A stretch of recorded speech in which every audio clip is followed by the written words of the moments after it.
2 मुलींनी एकच मुलाशी लग्न. आला का कसले नशिबान पोरात का गावात आणि मी बघा मला एक गावाना. एक नवरा 2 बायका. अरे काय कसलं भारी डाउनलोडिंग आहे. आमच्या काळात नव्हतं ना का असं. हॉस्पिटलमध्ये पेशंटवर जीव घेणं हल्ला.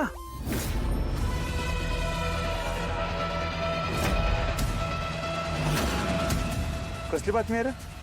अरे हे काय लिहिलंय की हॉस्पिटलमध्ये पेशंटवर जीव घेणं हल्ला. बघितलं का? म्हणजे आता पेशंट हॉस्पिटलमध्ये सुद्धा सेफ नाही. कुठं चाललाय आपला देश? पण पुढं काय लिहिलंय ऐक की. हॉस्पिटलमध्ये रात्री सगळे झोपलेले असताना मारेकरांनी अत्यावस्थ पेशंटवर हल्ला केल्याची घटना आली समोर. घ्या, एक तर तो पेशंट अत्यावस्थ आणि वरनं मारेकर त्यालाच मारायला गेलाय. कसं आहे?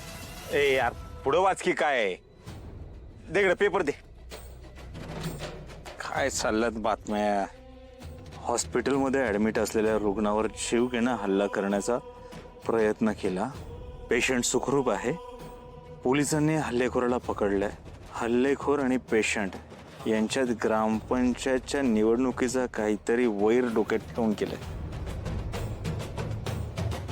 चला म्हणजे ही बातमी माझ्या आणि साकेतबद्दल नाहीये.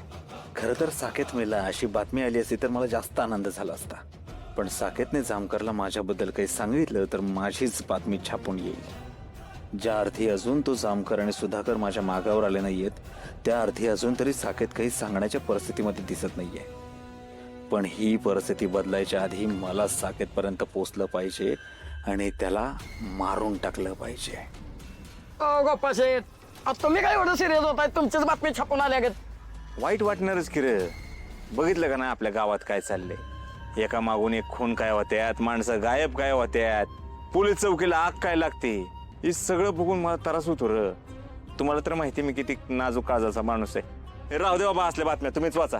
हे लकी चहा पाठव एक. होय होय.